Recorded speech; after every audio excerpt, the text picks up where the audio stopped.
Assalamualaikum warahmatullahi wabarakatuh. Kembali lagi bersama aku Ming Channel. Gimana kabarnya, sehat kan? Semoga yang nonton video ini diberikan kesehatan selalu sama Allah dan dilancarkan rezekinya. Nah, di video kali ini aku akan menceritakan cerita horor pendek yang berjudul Rumah Baru Berhantu. Sebelum aku memulai cerita, alangkah baiknya disubrek-subrek ya guys, dan tonton sampai habis. Oke guys, gak usah berlama-lama lagi, langsung aja kita menuju ceritanya.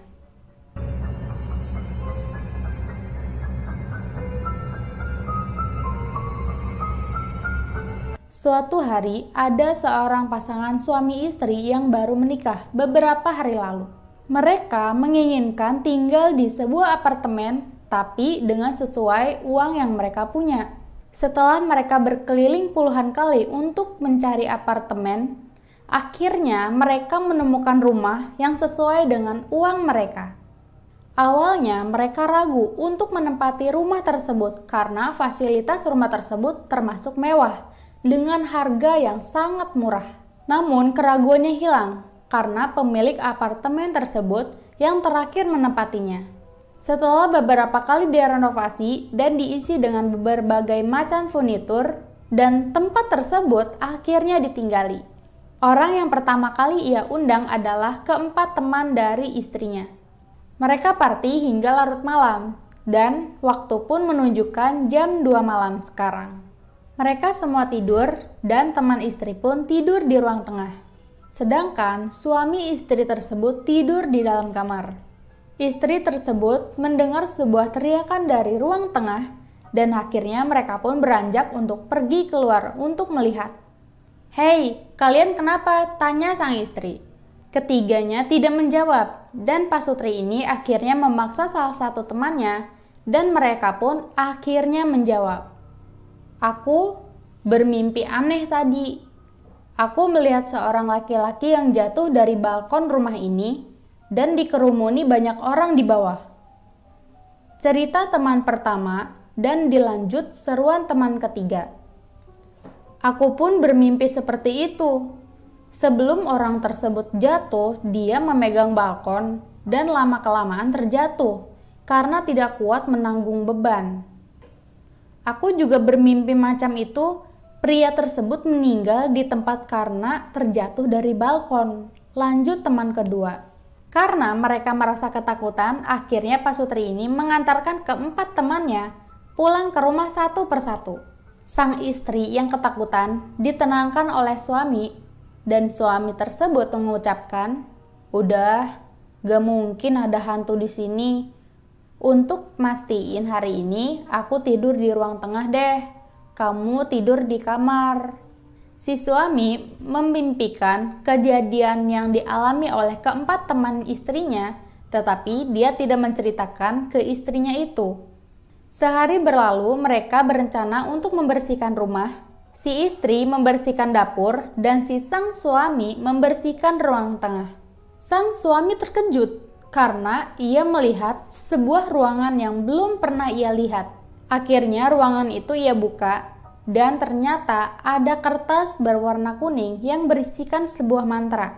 Awalnya ia akan membuang kertas itu tanpa sepengetahuan istrinya. Tetapi belum juga dibuang, sudah ketahuan sama si istri. "Itu apa ya? Kok ada kertas warnanya kuning? Mantra ya?" tanya sang istri. "Oh, enggak. Itu mungkin mainan anak pemilik rumah ini. Mantra bohongan ini," jawab si suami. Akan tetapi, walaupun suami bicara seperti itu kepada istrinya, ia juga tidak yakin kalau itu hanya sebuah mainan. Dan akhirnya ia pun menelpon ke sebuah pemilik rumah yang dulu untuk menanyakan hal tersebut.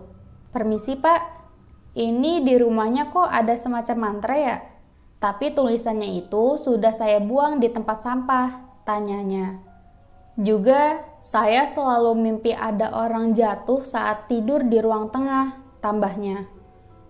"Oh itu, ya pak, besok saya ke sana," jawab singkat si pemilik rumah. Hari cepat berlalu, akhirnya si pemilik rumah itu datang ke tempat apartemen tersebut dan menjelaskan apa yang sebenarnya terjadi.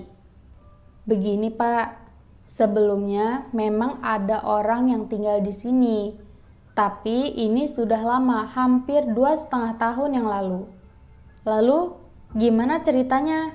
Kok bisa kalau saya tidur di ruang tengah selalu mimpi hantu laki-laki? Tanya si suami. Jadi ceritanya, dulu orang yang tinggal di sini sebelum bapak, dia sudah meninggal karena terpeleset di balkon saat benerin antena. Sebelum jatuh, orang itu berpegangan di pagar balkon, tetapi tidak kuat menahan beban dan jatuh. Saya juga selalu memimpikan orang itu. Akhirnya saya pergi ke dukun. Dukun itu memberikan saya satu mantra. Dia bilang kalau diletakkan di suatu ruangan, orang itu hilang dari dalam mimpi dalam jangka waktu 2 tahun. Akan tetapi, tidak juga hilang dalam mimpi. Akhirnya saya berniat menyewakan apartemen ini, jelas si pemilik rumah. Tapi kalau bapak dan ibu ingin pindah harus membayar denda yang sesuai kesepakatan di kontrak, tambahnya. Akhirnya si suami istri tersebut memutuskan untuk pindah dari apartemen itu, walau harus mengeluarkan uang yang lebih untuk membayar apartemen yang baru dan denda tersebut. Cerita horor pendek ini karangan dari Putri. Kalau kalian suka dengan video ini, jangan lupa di like ya. Oke guys, sampai jumpa di video selanjutnya.